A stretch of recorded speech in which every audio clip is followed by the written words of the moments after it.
नमस्ते मित्रों, आप सबका एक बार फिर से स्वागत है आपके मनुस्मृति स्वाध्याय की कक्षा में। हम 7वां अध्याय पढ़ रहे हैं और 7वें अध्याय में जो हमने पिछली कक्षाओं में जाना वो जाना कि किस प्रकार से एक राजा को, एक नेतृत्व करने वाले व्यक्ति को अपनी कैसी दिनचर्या रखनी चाहिए तथा उसको अपनी जो गोपनीय योजनाएं हैं वो किस प्रकार से बनानी चाहिए। अब इस कक्षा में हम पढ़ेंगे कि मंत्रणा जो करता है उसकी गोपनीयता का महत्व क्या है। लेकिन इससे पहले मैं आपसे कहना चाहता हूँ, बहुत सारे मित्रों की शिकायत आई है कि उनके पास में नोटिफिकेशन नहीं पहुँच रहा है। तो इसके लिए मैं कहना चाहता हूँ कि आपने चैनल को सब्सक्राइब तो किया है लेकिन इसके बेल आइकन को प्रेस नहीं किया है।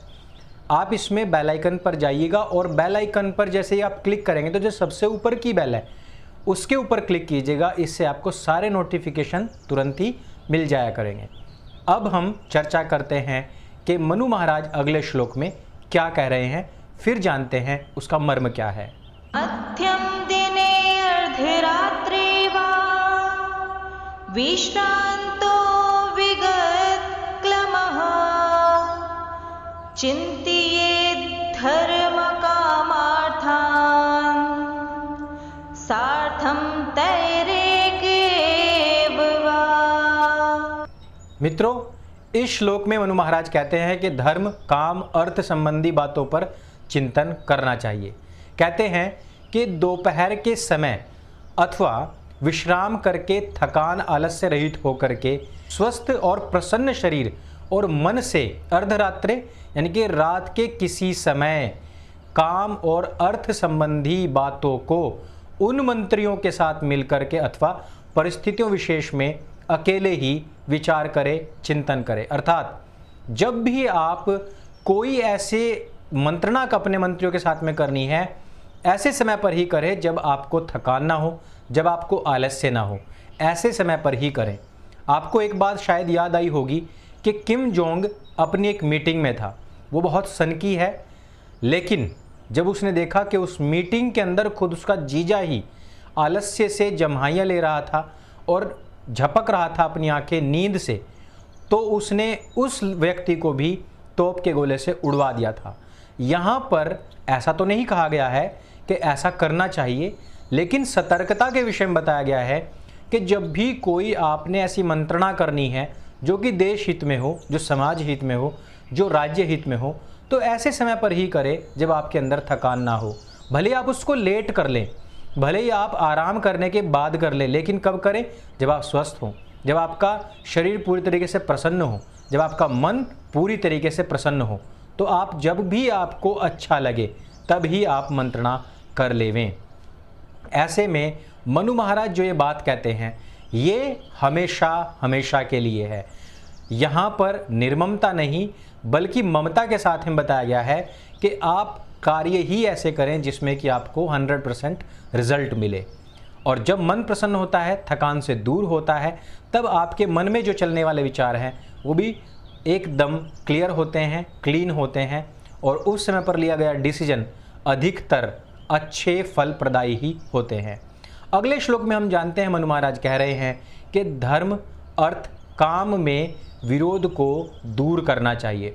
श्लोक के माध्यम से सुनते हैं। परस्पर विरुद्धानां तेषां च समुपार्जनम् कन्यानां संप्रदानं च कुमाराणां च रक्षणम्। दोस्तों, इस श्लोक में मनु महाराज कहते हैं और उस धर्म, अर्थ, काम में परस्पर विरोध आ पड़ने पर उसे दूर करना और उसमें अभिवृद्धि करना और कन्याओं और कुमारों का गुरुकुल में भेजना और उनकी सुरक्षा तथा विवाह व्यवस्था का भी विचार करना चाहिए। इस श्लोक के माध्यम से मनु महाराज एक बहुत बड़ी बात कह रहे हैं। आप सभी लोग भी जानते हैं कि पिछले कुछ दिनों से जो हमने देखा है कि भगवान श्री कृष्ण के विषय में कहा जाता है कि वो तो जवान हो गए थे, वो डांडिया राशि करते रहे। यदि हम इस श्लोक की और ज़्यादा व्याख्या में जाएं तो इसमें हमें लिखने में मिलता है कि राजा को ऐसा करना चाहिए कि सब कन्या, सब लड़कों को उक्त समय से उक्त समय तक ब्रह्मचर्य करके विद्वान कराना, यह राजा की जिम्मेदारी होता है। उसके राज्य में कोई भी अनपढ़ ना रहे, यह भी राजा की जिम्मेदारी होती है।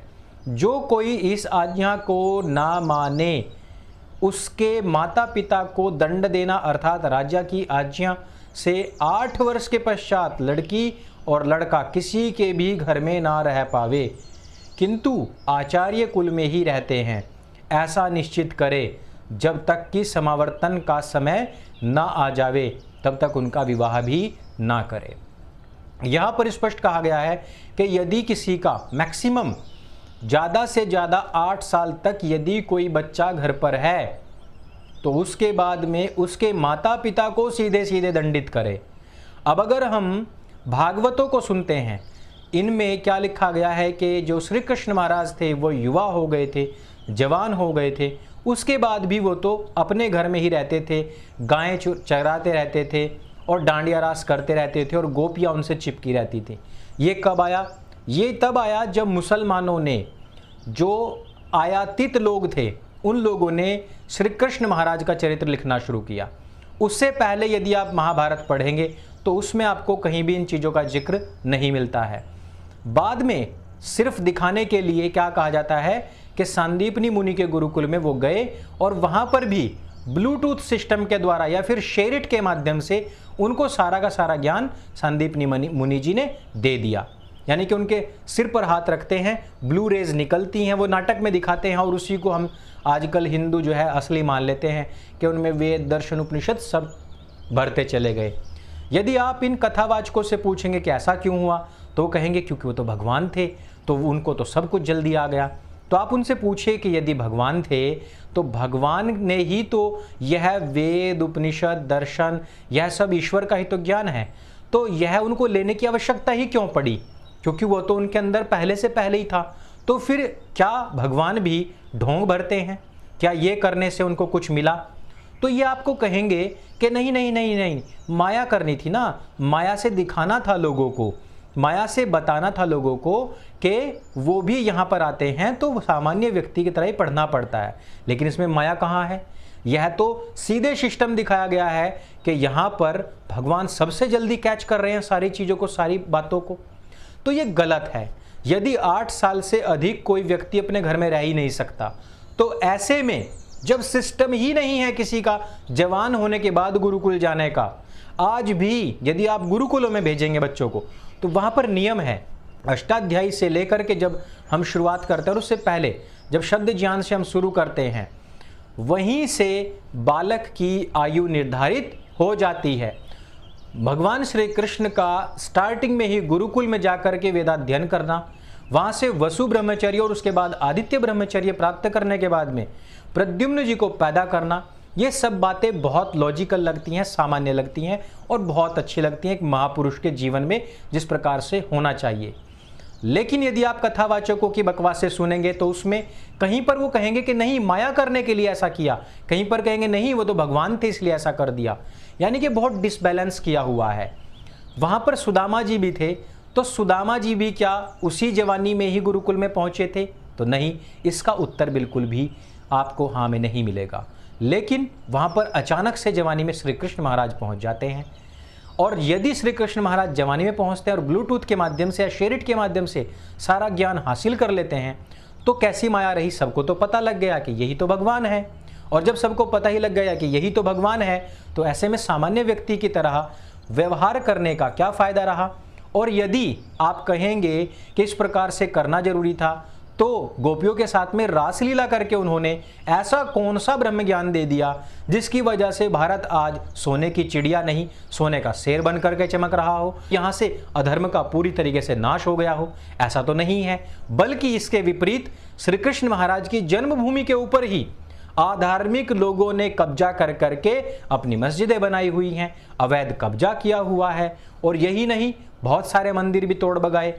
तो इससे हमें क्या शिक्षा मिलती है कि श्री कृष्ण महाराज एक महापुरुष थे और उन्होंने वेद दर्शन उपनिषद का ज्ञान जिस प्रकार से हम सब लोग प्राप्त करते हैं वैसे ही प्राप्त किया, लेकिन उनकी जो बुद्धि कौशल था वो 100% कार्य करता था। हम और आपकी तरह नहीं कि किसी का 2%, किसी का 5%, क्योंकि उनका जो ईश्वर के साथ में तारतम्य था, उसके बीच में कोई बिचौलिया नहीं था, सीधा तारतम्य ईश्वर के साथ और अपने वेदों की परिपाटी पर चलते हुए। यह बात बहुत ही लॉजिकल लगती है। इस पूरी कक्षा में सिर्फ इतना ही। यदि ये कक्षाएं आपको अच्छी लग रही हों तो आप कमेंट करके बताइएगा। आप सब्सक्राइब कीजिए, अपने मित्रों से कराइए, बेल आइकन का सबसे ऊपर का जो आइकन है उसको प्रेस कीजिएगा। आपको ये सारे नोटिफिकेशन समय समय पर मिलते रहेंगे। हम आपसे इसी प्रकार से यह जो कक्षाओं का माध्यम है मनुस्मृति के बाद अन्य पुस्तकों पर भी लेकर के आएंगे। आप हमारे साथ बने रहिए, मेरे संग बोलिए। सत्य सनातन वैदिक धर्म की जय। कृण्वन्तो विश्वमार्यम।